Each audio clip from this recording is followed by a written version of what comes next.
एक साहित्यकार उस विषय को देखता है। निरुपमा जी ने प्रारंभ ही किया था वागर्थाविन संपृक्तौ वागर्थ प्रतिपत्तये जगता पितरौ वंदे पार्वती परमेश्वरौ। हमारे यहाँ अर्धनारीश्वर का विचार है। आपने शिव पार्वती के संदर्भ में यह बात कही, राधा और कृष्ण के भी संदर्भ में यह बात कही जाती। इस पे मैं बाद में आऊंगी कि किस पर दोनों ही राधा कृष्ण भी वागर्था और संपृक्त, दोनों ही वाणी और अर्थ की तरह संपृक्त हैं, लेकिन कैसे शिव और पार्वती की तरह नहीं है। हम इतिहासकार इस प्रकार विषय को देखते हैं। राधा वस्तुतः एक रहस्य है और सबसे अधिक यदि कोई भ्रामक विचार किसी भी हमारी परंपरा, हमारे प्राचीन इतिहास के कोई भी जो भी एक नारी चरित्र है, तो सबसे अधिक भ्रामक विचार है, सबसे अधिक भ्रमपूर्ण जिसका अध्ययन किया गया है या भ्रमपूर्ण जिसके विषय में आज तक बात कही जाती है, वो है राधा। राधा की यात्रा भी बहुत महत्वपूर्ण है, एक सामान्य गोपी से लेकर के देवी तक। उसी यात्रा के विषय में हम आपसे बीच बीच में चर्चा करेंगे। एक हमारे पास एक देवी चरित्र ऐसा है, एक देवी ऐसी है जो कि सामान्य मानवी एक ग्वालन से किस प्रकार देवी का रूप धारण कर रही है, और वो देवी कोई सामान्य देवी नहीं है। हमारे यहाँ श्री राधा समुदाय है, हमारे यहाँ राधा वल्लभ समुदाय है। आप वृंदावन जाइए तो वहां पे केवल श्री राधे हैं और कुछ नहीं है। एक स्तर तो ऐसा आया कि जब राधा का महिमा मंडन श्री कृष्ण से ज्यादा हो रहा है पुराणों में, उन्हें जगदम्बा कहा जा रहा है, समस्त विश्व की माता, शक्ति स्वरूपा श्री राधा। तो किस प्रकार एक सामान्य गोपी से वो एक देवी का रूप धारण कर रही है, जो वास्तव में हमारी परंपरा, हमारी आस्था, हमारे धर्म का एक विवाद का, विमर्श का और विवेचना का विषय है। बहुत महत्वपूर्ण है ये।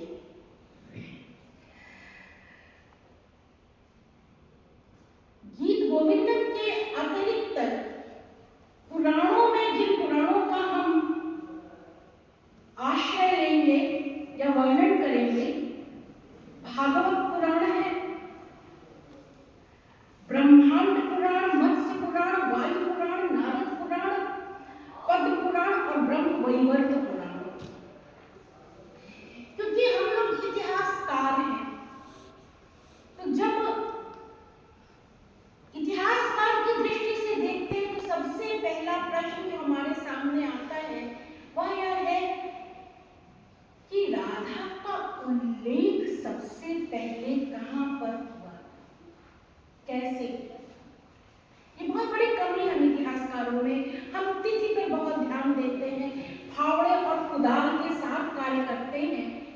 इससे क्या होता है कि कभी कभी विषय की जो, जिसे कहा जाए मासूमियत, विषय का रस, विषय का आनंद हो जाता है और हम लोग तिथियों में उलझ कर रह जाते हैं। ये एक साहित्यकार और इतिहासकार जब कार्य करते हैं तो ये विभाजक रेखा बड़ी स्ट्रॉन्ग है। सामान्य तौर पे माना जाता है कि हाल की गाथा सप्तशती में राधा शब्द, राधा के नाम पर एक श्लोक है कि गायों के जब खुर से धूल उड़ रही है तो वह राधा की आंख में पड़ रही है और कृष्ण उसको राधा की आंख से निकाले। बस एक श्लोक है, संपूर्ण गाथा, गाथा सप्तशती दक्षिण के एक शासक हाल के द्वारा रचित थी। बस एक श्लोक है, उसका समय जो था हम लोग मानते प्रथम शताब्दी ईस्वी, बस एक श्लोक है। तो वहां से माना जाता है कि सबसे पहले राधा का उल्लेख हो रहा है। और ध्यान दीजिए कि जब यहाँ पर भी राधा का उल्लेख हो रहा है तो श्री कृष्ण के साथ हो रहा है, स्वतंत्र रूप में नहीं हो रहा है। और यहाँ पर भी जो वर्णन है वो श्रृंगारिक है। हमारा जो प्रयास रहेगा वो राधा के संदर्भ में ये भी रहेगा कि हम कहाँ राधा के वर्णन में श्रृंगार समाप्त होता है और धर्म और अध्यात्म प्रारंभ हो जाता है। यह भी वर्णन श्रृंगारिक का केवल एक श्लोक में वर्णन मिलता है। श्री बलदेव उपाध्याय जी ने बहुत ही सुंदर पुस्तक लिखी है संस्कृत साहित्य में श्री राधा। समय मिलेगा तो उसको पढ़ लीजिएगा। उसमें पूरे संस्कृत साहित्य में जहाँ जहाँ राधा आई है, किस प्रकार उनका वर्णन है, किस प्रकार उल्लेख है, संपूर्ण बहुत सुंदर प्राप्त होता है उस पुस्तक में।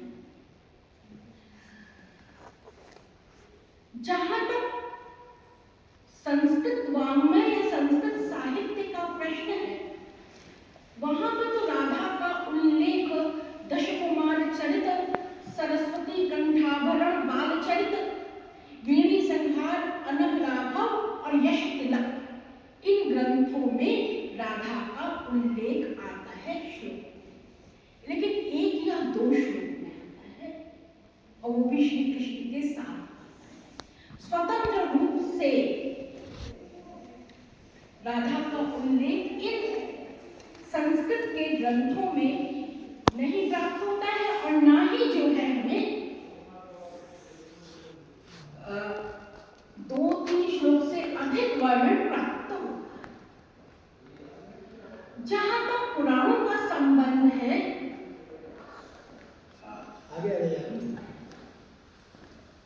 प्रोफेसर प्रयाग जी ने भी उल्लेख किया श्रीमद् भागवत का। भागवत जो है, भागवत पुराण, स्थान स्थान पर भागवत का पाठ भी होता है।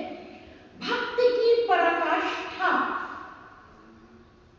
यदि कहीं पर मानी जाती है तो वह भागवत पुराण में है। वासुदेव कृष्ण की जो भक्ति की पराकाष्ठा है वह हमें भागवत पुराण में प्राप्त है।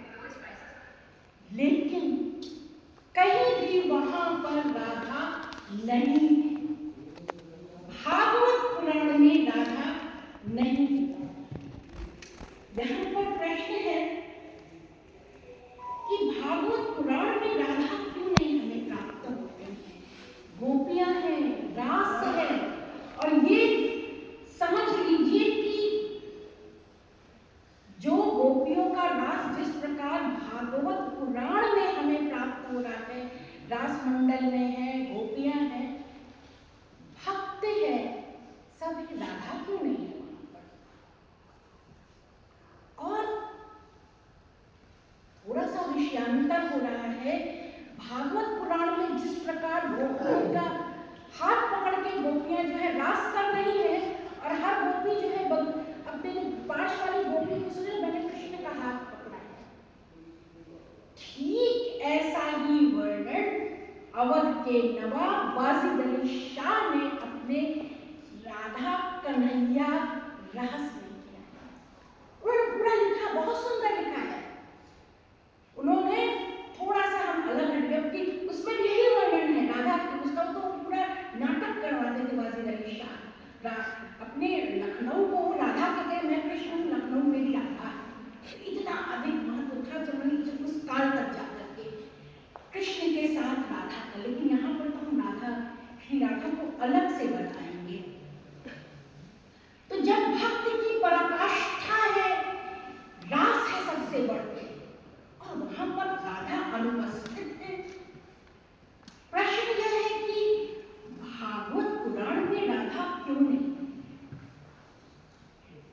इसका अलग अलग उत्तर देने का प्रयास किया गया। पंडित विद्यानिवास मिश्र आप ही के विभाग के पढ़ेंगे, इसलिए कहने दोनों के टॉपर रहे थे पंडित विद्यानिवास मिश्र जी। उनकी बड़ी सुंदर पुस्तक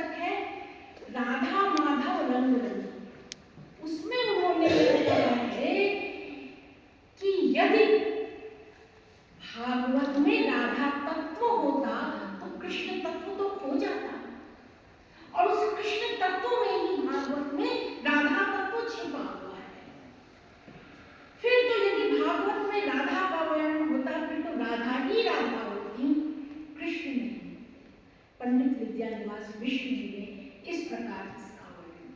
आप भागवत पढ़िए, आपको हर स्थान पर लगेगा कि नहीं राधा है, यहाँ कहीं छिपी हुई है। एक आता है भागवत में वर्णन की तो अनया राधितो यह शब्द आता है, तो लोगों ने यह माना कि अनया राधितो जो है राधा के लिए है, लेकिन अनया राधितो वो अनया आराधितो है, अनया उसको लोगों ने उसे अनया राधितो करके उसको राधा के लिए। तो राधा तो पूरे भागवत में कहीं ना कहीं है। दूसरा भागवत पुराण जो है एक वैष्णव पुराण। अब देखिए वो तो साहित्यकार की दृष्टि हुई, पंडित मिश्र जी ने साहित्यकार के ढंग से जो है इसकी चर्चा की। यदि हम ऐतिहासिक दृष्टि से देखें तो भागवत पुराण वैष्णव पुराण है, और तब तक तो जो है किसी देवता को शक्ति की आवश्यकता उतना अधिक प्रबल रूप में नहीं थी। राधा जो है वो कृष्ण की आह्लादिनी शक्ति है, और जब शाक्त धर्म जो है मोटे तौर पर तो माना जाता है कि बहुत प्रारंभ से ही था, जब वो प्रखरता और प्रगाढ़ता के साथ आता तो कृष्ण की शक्ति के रूप में जब राधा की परिकल्पना उनकी आह्लादिनी शक्ति के रूप में, तब जो है अन्य पुराण जो बाद में लिखे गए पुराण उनमें जो है कृष्ण के साथ राधा का उल्लेख है। भागवत पुराण तो भक्ति का पुराण था, कृष्ण भक्ति वासुदेव कृष्ण की भक्ति का पुराण था, वहां पर आवश्यकता, लेकिन राधा है हर जगह। ऐसा आप पढ़िए कि रुक्मिणी विवाह का वर्णन है, उसमें सारा वर्णन है, सत्यभामा किस प्रकार कृष्ण विवाह करने पर, राधा का वर्णन नहीं है। लेकिन जब भागवत की चर्चा होती तो इनकी चर्चा कब होती है, यह प्रश्न उठा दिया जाता है कि अनुपस्थित राधा, कहाँ राधा क्यों अनुपस्थित है, या हम भागवत पुराण में उस अनुपस्थित राधा का अनुभव क्यों कर रहे हैं। तो ये एक तरह से माना जाए तो यह भक्ति की पराकाष्ठा है। राधा के संदर्भ में थोड़ी चर्चा यदि हम गीत गोविंदम पे आए तो वह आप लोगों में से तो अनेक लोगों ने इसे पढ़ा होगा, और अष्टपदी हम तो उसके साहित्यिक डिटेल्स पे उसके विस्तार पे नहीं जाएंगे कि अष्टपदी क्या। एक बार आपके विभाग के हरदत्त शर्मा जी से मेरी बहुत इस पर चर्चा हुई थी कि अष्टपदी है सब कुछ, लेकिन गीत गोविंदम जो है केवल 2.5 या 2.25 दिन का है बस पूरा वर्णन जो है, और बस 3 पात्र हैं, राधा है, कृष्ण और एक सखी, और उस पर यह एक कालजयी काव्य लिख दिया। काव्य आप लोग साहित्य के तिथि पर नहीं जाते, हम लोग तिथि पर जाते हैं। 12वीं शताब्दी ईस्वी में यह लिखा गया, जब संस्कृत में लिखने का महत्व उतना अधिक नहीं था, कम हो रहा था, तब यह काव्य जयदेव जी ने लिखा। यह भी अपने आप में प्रश्न है कि उस समय तो इस काव्य को लिख करके जयदेव जी ने धर्म और साहित्य में एक संतुलन प्रदान किया। साहित्य की राधा को जो धार्मिक आवरण पहनाने का श्री कृष्ण के साथ और श्रृंगार के साथ, सबसे बढ़कर के श्रृंगार के साथ जो प्रयास किया गया, वह जयदेव के गीत गोविंद में हमें प्राप्त होता है। गीत गोविंद क्या है? गीत गोविंद सृष्टि और वृष्टि का काव्य है। भागवत जहां समाप्त हो रहा है, वहीं से गीत गोविंद प्रारंभ हो। भागवत में जहां वर्षा है, गीत गोविंद में वसंत है। यह अंतर है। अंतर केवल यह नहीं है कि उसमें राधा है, नहीं है इसमें राधा है, ये तो हम लोगों का कार्य है। क्यों है? जैसे इतिहासकार यही सब प्रश्न उठाता है ना, क्यों है, क्यों नहीं है, कैसे नहीं है। लेकिन साहित्य वाले यह प्रश्न नहीं उठाते हैं। तो ये है, जयदेव जो थे उड़ीसा के थे रहने वाले। देखिए बंगालियों और उड़ीसा वालों में बड़ा झगड़ा है। बंगाली कहते हैं कि जयदेव बंगाल के थे, वो जो गांव भी जुड़े हैं कहीं, तो शायद अब इधर बांग्लादेश में जगह जयदेव यहीं के रहने वाले थे।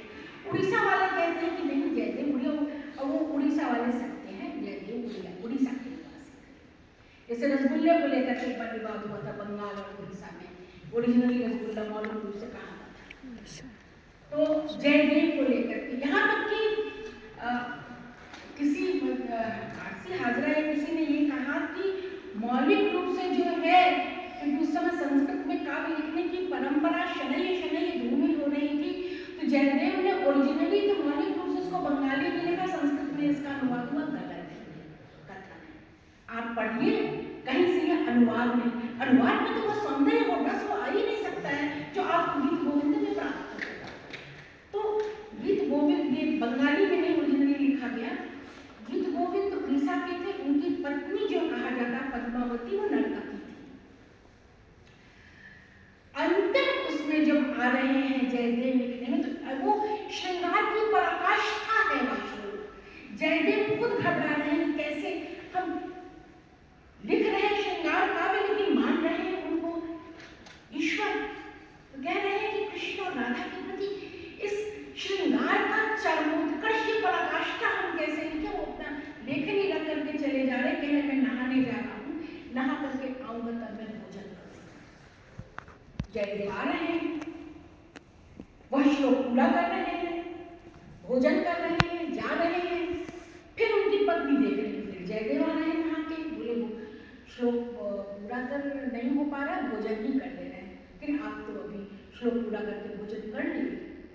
तो जब वो देख रहे हैं तो श्लोक पूरा हुआ था। तो ये माना जाता है कि जगन्नाथपुरी के उस देश में श्री कृष्ण स्वयं आए थे, उस श्लोक को पूरा करके चले गए थे। आज भी जगन्नाथ जी के मंदिर में 1988 तक देवदासियों का नृत्य इसी गीत गोविंदम पे ही होता था। जगन्नाथ जी को जब स्थापित कर दिया जाता था तो पूरा जो नृत्य देवदासियां करती थी, आज भी वहां गीत गोविंदम का पाठ होता है। अब यह प्रश्न है कि जयदेव का उद्देश्य क्या था जब वो गीत गोविंद लिख रहे। तो जयदेव का उद्देश्य था एक नई राधा को गढ़ना, और वह नई राधा जयदेव स्वयं नहीं गढ़ रहे थे, वो उसको श्री कृष्ण के हाथों से गढ़वा रहे थे। उसको जयदेव ने नहीं गढ़ा, उस नई राधा को, गीत गोविंद की, उसको श्री कृष्ण ने स्वयं गढ़ा। एक बहुत बड़े शाक्त दर्शन पे विद्वान हुए हैं एस.बी. शशिबल दास गुप्ता, तंत्र पे भी काफी कार्य किया है। उनका ग्रंथ है, वो मौलिक रूप से बंगाली में था, उसका हिंदी अनुवाद हो चुका है, श्री राधेय क्रमिक विकास। वो कहते हैं कि वस्तुतः पहले साहित्य में राधा को गढ़ा गया, साहित्य में राधा पहले आई, और उसके बाद धर्म में जब श्री कृष्ण को शक्ति की आवश्यकता थी तो उस साहित्य की राधा को ले लिया। यह श्री शशिबल दास गुप्ता जी कहते हैं। और बहुत गहराई से देखा जाए तो क्योंकि साहित्य में जितना जोर है राधा पे, तो बाद में हमें पुराणों में भी साहित्य का अंश हमें प्राप्त हो रहा है। ऐसा नहीं है कि पुराण केवल एक धार्मिक राधा का ही वर्णन कर रहे, एक साहित्यिक राधा का भी वर्णन कर रहे हैं। फिर जो जयदेव है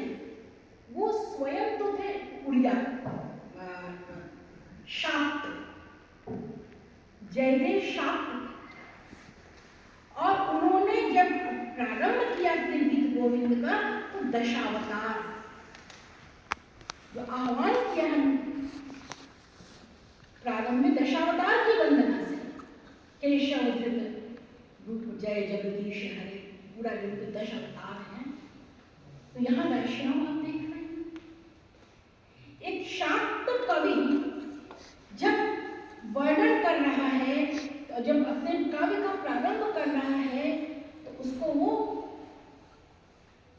विष्णु की के दशावतार से प्रारंभ कर रहा है, वो शक्ति की उपासना से नहीं प्रारंभ कर रहा है।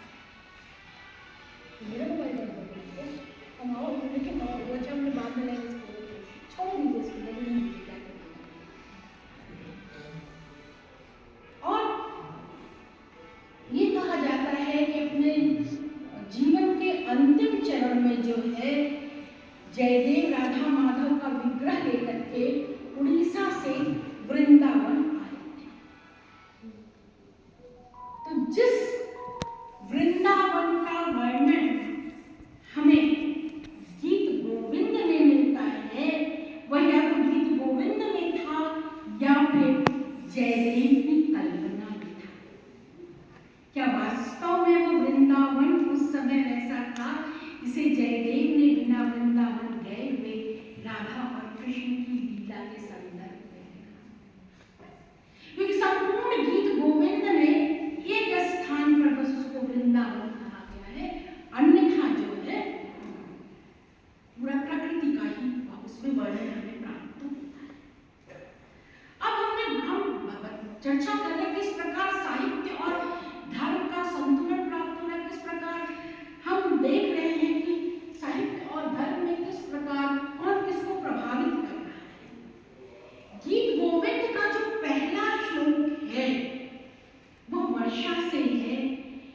मेघै मेदुरम कंबरम वनभुवम श्यामास्तमाल द्रुमैः नक्तं भीरु अयुत्वमेव तदिनं राधे गृहं प्राप्त। काली रात है, तमाल वृक्ष काले पत्तों वाले हैं, यमुना काली है, आकाश में मेघ घिरे हुए हैं और उसमें एक भयभीत बालक कृष्ण जो नंद के साथ वहां पर है। नंद तभी वहां पर युवती राधिका प्रकट हो गई। साहित्य में अक्सर लोग हमसे कहते थे राधा कृष्ण से बड़ी थी उम्र में, ये सब राधा अपने में एक रहस्य है। राधा को समझना, राधा को जानना बड़ा मुश्किल है। उम्र में बड़ी क्या कहलाएगी, तो बड़े और बड़े बड़े इसके प्रश्न हैं, इसके उत्तर मैंने अपनी पुस्तक में दिए, आज उसकी चर्चा नहीं करेंगे। तो नंद कह रहे हैं राधा से कि तुम इस रोते हुए बालक को जो किस कालिमा में घबरा गया है नारी की, तुम इसे घर ले जाओ। इस रोते हुए बालक को उठा रही है राधा और उसको घर ले जाए। और नंद, ये खरा नंद कह रहे हैं। अब यह भी प्रश्न उठता है, नंद का अर्थ यहाँ आनंद से है या कृष्ण के पिता नंद से है? दोनों प्रश्न उठाए जा रहे हैं। अब जब राधा उस रोते हुए बालक को उठा करके घर ले जा रही है, अब यहाँ देखिए कौन आ गया? शाक्त जयदेव आ गए। क्यों? क्योंकि राधा में उन्होंने जो कि कृष्ण की प्रेषित हुआ उनके गीत गोविंद में, वो यहाँ पर उनका मातृत्व मदरहुड दिखा रहे हैं। ये है कि कैसे कहीं कहीं जो है शाक्त जयदेव हमारे समक्ष आ रहे हैं। इस काली रात्रि तमाल वृक्ष मेघ इत्यादि का वर्णन बहुत सशक्त रूप में आया है। क्यों आया है? क्या यह राधा कृष्ण का जो संबंध था, जो कि आगे विरह में जो बदलने वाला था, क्या उस ओर संकेत दे रहा है कि आगे तो कालिमा आने, काली रात आने ही वाली है इस संदर्भ में। और राधिका जो है वो भी कह रही है, आगे चल के कह रही है कि समस्त सब जो है वो श्याम वर्ण का है। श्याम वर्ण के, यमुना कृष्ण काले वर्ण के हैं। इसमें केवल एक केसर के तिलक की तरह कौन चमक रहा है, तो श्री राधा गौर वर्ण की चमक रही है। वो कह रहे मुझको भी श्री कृष्ण अपने नीले वसंत से ढक लो, इससे मैं भी इस रात्रि की कालिमा में ढक जाऊं। अब जब यहाँ पे गीत में यह वर्णन आ रहा है कि क्यों ये इतना कालिमा है, जो गीत गोविंद वसंत का काव्य है, श्रृंगार का काव्य है, उसमें बार बार ये कहीं ना कहीं उस विरह को दिखा रहा है। जब कृष्ण जा रहे हैं छोड़ करके तो लौट के नहीं, क्या इसके संकेत दे दूसरा बात। राधा कह रही है कि मैं इसमें मुझको मेरा जो है इस काले उसको सब कुछ तो श्याम वर्ण का है, मुझको भी उस नीले वसंत से भी मैं भी श्याम वर्ण की हो जाऊं, मैं भी इस रात्रि की कालिमा में ढक जाऊं। यहाँ पर ये कह रही राधा का, मुझको एक बहुत पुरानी एक शायद 50s की मूवी थी बंदिनी, उसका एक गाना है, मोरा मोरा अंग ले मुझे श्याम रंग दे दे, छिप जाऊंगी रात्रि में मोहे पी का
ब्रह्मवैवर्त पुराण में राधा कृष्ण के विवाह का वर्णन है और ये कहा जाता है कि वह वस्तुतः गोलोक से राधा की छाया थी जिसने अयान घोष से विवाह किया। वो वास्तविक राधा नहीं, वो कौन सा विवशता रही होगी या सामाजिक नियम रहे होंगे जिसके कारण ब्रह्मवैवर्त पुराण जो गीत गोविंद का अनुसरण कर रहा है परंतु राधा कृष्ण के विवाह की भी चर्चा कर रहा है। ब्रह्मवैवर्त पुराण में रास है, रास मंडल है, राधा को रासेश्वरी कहा गया है, लेकिन राधा और कृष्ण के विवाह का हमें पूरा वर्णन प्राप्त होता है। खंड 1 खंड 2 दोनों में बड़े विस्तार के साथ किस प्रकार विवाह के उपरांत रास मंडल बन रहा है या विवाह हो रहा है। इसी प्रकार पद्म पुराण में राधा से संबंधित अनुष्ठान है और सबसे पहले राधा अष्टमी कृष्णाष्टमी जैसे है उसे राधा अष्टमी पर व्रत करने का वर्णन हमें पद्म पुराण में प्राप्त होता है। नारद पुराण सबसे अधिक महत्वपूर्ण है क्योंकि नारद पुराण पर हमें तंत्र का प्रभाव है, तांत्रिक अनुष्ठान है, लेकिन इसमें हमें राधा कृष्ण सहस्रनाम प्राप्त हो रहा है। राधा को लक्ष्मी की न केवल समकक्ष कहा जा रहा है, इस पुराण में यह भी कहा जा रहा है कि राधा जो है उनके रोम से जो है लक्ष्मी उत्पन्न हुई। जिस प्रकार कृष्ण के रोम से गोप उत्पन्न हुए हैं उसी प्रकार राधा के रोम से लक्ष्मी उत्पन्न हुई। तो यहाँ पर देखिए किस प्रकार है, लेकिन राधा को रासेश्वरी भी कहा गया है। वो रास का वर्णन नहीं है नारद पुराण में, लेकिन वो रास की अधिष्ठात्री देवी है यह कहा जाता है। और रास पे हम बहुत विस्तार में नहीं जाएंगे। रास का हम लोग बड़ा वैसा अर्थ लेते हैं, एक श्रृंगारिक अर्थ लेते हैं कि रास मंडल इसमें रास नृत्य हो रहा है। आजकल तो और उसको रिलेट करके बोला जा रहा है। अब तो सब संस्कृत के विद्यार्थी हैं, रास वस्तुतः रस से निश्चित है। इसमें पूरा का पूरा अभिनव गुप्त का दर्शन है। रसो वैसा से लेकर के रास तक हम आते हैं, तब रास की परिभाषा होती है। मंडलीय जो नृत्य है उसको अनेक इतिहासकारों ने कहा कि यह एक सामान्य नृत्य है, कह करके या कहा कि जनजाति थी आभियों में इस प्रकार के नृत्य होते थे, ईरान से वो आए थे, इस प्रकार यह सब गलत है। रास जो है वह सौंदर्य दर्शन से संबंधित है, सौंदर्य शास्त्र से संबंधित है। वो इतने अधिक जैसे हम लोग आजकल रास इस शब्द को ले रहे हैं, यानी वो उस तरह रास नहीं। रास की तो अधिष्ठात्री देवी है जो भूलोक से लेकर गोलोक तक वो एक कर दे रहे हैं ये लोग नृत्य में। नारद पुराण में राधा जगदम्बा है और वही मत्स्य पुराण में रुक्मणी को यदि द्वारका की अधिष्ठात्री कहा गया है तो राधा को वृंदावन की अधिष्ठात्री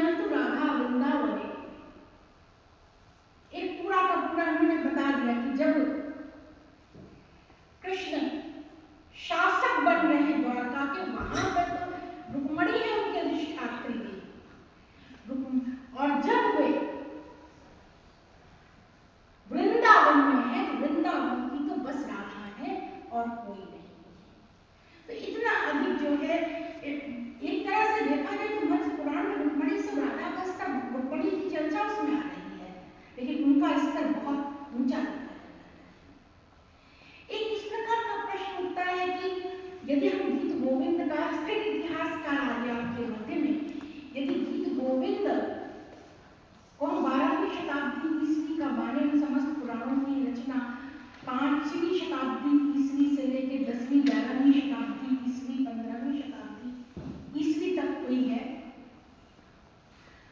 तब पुराणों के धार्मिक स्वरूप से तो जयदेव परिचित थे या अपरिचित थे कि उन्होंने किस प्रकार की ग्रंथ लिखा। गीत गोविंद में तो राधिका को अभिसारिका, काश्मीर गौरव कुष्मा भी अभिसारिका नाम। अब ये देखिए कहा गया है कि जिस प्रकार कश्मीर की महिलाएं नारियां गौरवान्वित की सुंदर हुआ करती थी, उसी प्रकार राधा और साथ साथ अभिसारिका नाम भी कह दिया गया। क्या वस्तुतः राधा अभिसारिका थी? नहीं। अभिसारिका सबको याद, जो रहस्यमय ढंग से जो है सबसे छिप करके अपने प्रेमी से जो मिलने जाए वह अभिसारिका।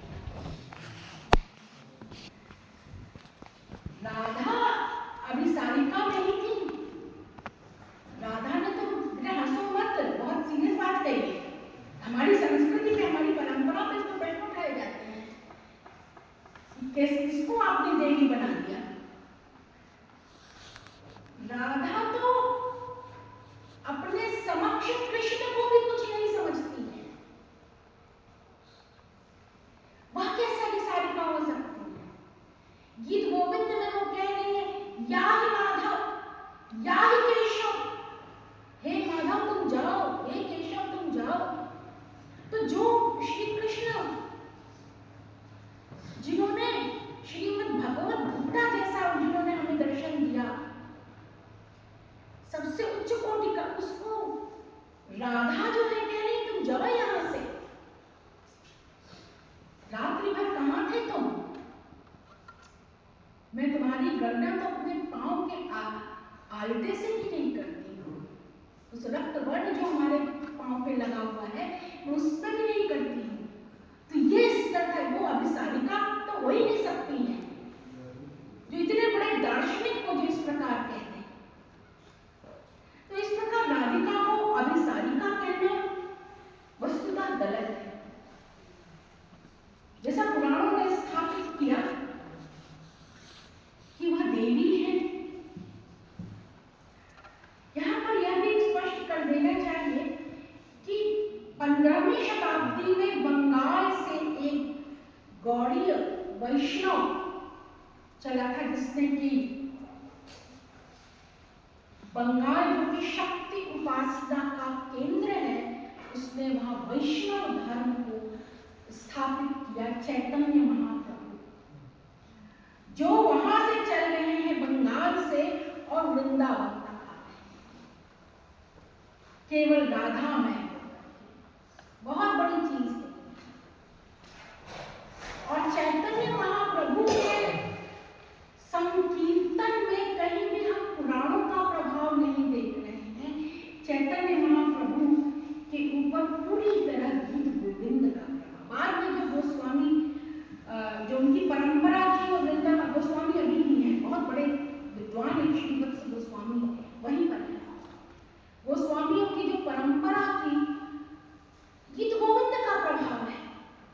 एक अब सोचिए, बंगाल से वह व्यक्ति केवल राधा के का नाम लेते हुए वह आपके मथुरा तक, वेस्टर्न यूपी तक पहुंच रहा है, केवल राधा में संकीर्तन करते हैं। तो यह राधा का प्रभाव, जिसे हम केवल कुछ ग्रंथों के माध्यम से हम नहीं समझ पाते हैं। कुछ पाश्चात्य नारीवादी आंदोलनकारी ये प्रश्न उठाते हैं, बहुत राधा और फेमिनिस्ट, क्या राधा एक नारीवादी थी? यह भी मुझे ठीक है, राधा राधा जितनी दृढ़, जैसे कहा जाए स्ट्रॉन्ग हेडेड, दृढ़ निश्चय वाली हमें नहीं प्राप्त होती है। कोई भी नारी चल प्राप्त हो तो संस्कृत काव्य पढ़े हैं, जितना दृढ़ राधा का है उतना दृढ़ किसी का नहीं। चाहे मालिका अग्निमित्र में मालिका ले लीजिए, विक्रमोर्वशीयम में उर्वशी का चरित्र ले लीजिए, अभिज्ञा शाकुंतलम में शकुंतला, ये सब क्या है, ये सब माइथोलॉजी के वो हैं। लेकिन ये सारे चरित्र जो है कालिदास के महाभारत से, महाभारत कथा से ही, किसी का भी उतना दृढ़ चरित्र नहीं है जितना हमें राधा का। इवन हर्षि चरित्र में जो यशोमती है, समस्त को बस एक कटिकम में वसंत सेना वो दृढ़ है। यदि लेकिन राधा इतना दृढ़, जो गीत गोविंद की जो राधा एक आ रही है, उसके बाद पुराणों में आ रही है, उतना दृढ़ हमें नहीं कोई चरित्र दिखाई देगा जितना राधा। और दूसरी ओर भक्ति की पराकाष्ठा भी हमें राधा दिखाई। भक्ति की परा जो पाश्चात्य इतिहासकार राधा नारीवादी थी, तो भक्ति की अंडाल थी, जो कि कृष्ण भक्ति में स्वयं को कृष्ण समझती थी। त्रिभुवनवती थी, जो कि स्वयं को शिव समझती थी। मीराबाई थी कृष्ण की, मीरा राधा को तो अक्सर तुलना होती रहती है। लेकिन राधा की भक्ति इनकी तरह नहीं थी, ना पंडाल की तरह थी, ना मीरा की तरह थी, ना त्रिकोमावती महादेवी की तरह थी। राधा की भक्ति या कृष्ण के प्रति समर्पण को हम राधा की भक्ति ले सकते हैं, मीरा की तरह नहीं। राधा के भक्त राधा की भक्ति करते हैं, राधा कृष्ण भक्त नहीं थी, लेकिन कृष्ण से सदैव जुड़ी रही। जो डॉक्टर निरुपमा ने प्रारंभ में कहा तो जैसे शिव और पार्वती के अर्धनारीश्वर स्वरूप की हम चर्चा करते हैं, वैसे कृष्ण का अर्धांग राधा भी थी, लेकिन राधा कृष्ण से संपृक्त होते हुए भी असंपृक्त थी। पार्वती यदि अर्धनारीश्वर स्वरूप से जुड़ी हुई थी, राधा जुड़ के भी अलग थी। ये राधा की विशेषता है। राधा हमें साहित्य में भी प्राप्त हो रही, राधा हमें धर्म में भी प्राप्त हो रही है। राधा जो है वो शक्ति है, राधा जो है वह नायिका है। नायिका के सारे भी नाम राधा के मुंह में जाएंगे, मुग्धा हो, खंडिता हो, सब और राधा बड़ी शक्ति। तो चाहे हम साहित्य की दृष्टि से देखें, चाहे हम धार्मिक ग्रंथों की दृष्टि से देखें, राधा के चरित्र का, राधा के ऊपर विमर्श करना और कैसे राधा जो है श्री राधा बन रही है, बड़ा ही दुष्कर बात है। जब मैंने काम प्रारंभ किया तो एक हरिप्रिया रंगराजन की मृत्यु हो गई।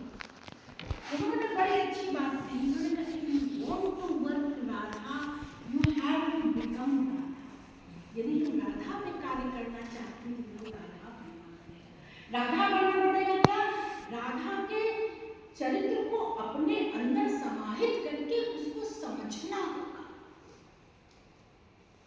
तभी राधा के विषय में कोई कुछ कहने को, कोई कुछ लिखने को समर्थ। मेरी फोन बार बार बज रहा है, मैंने इसी ऑफिस से भी फोन आया है, 50 मिनट तो नहीं। अभी नहीं, 46 हुआ।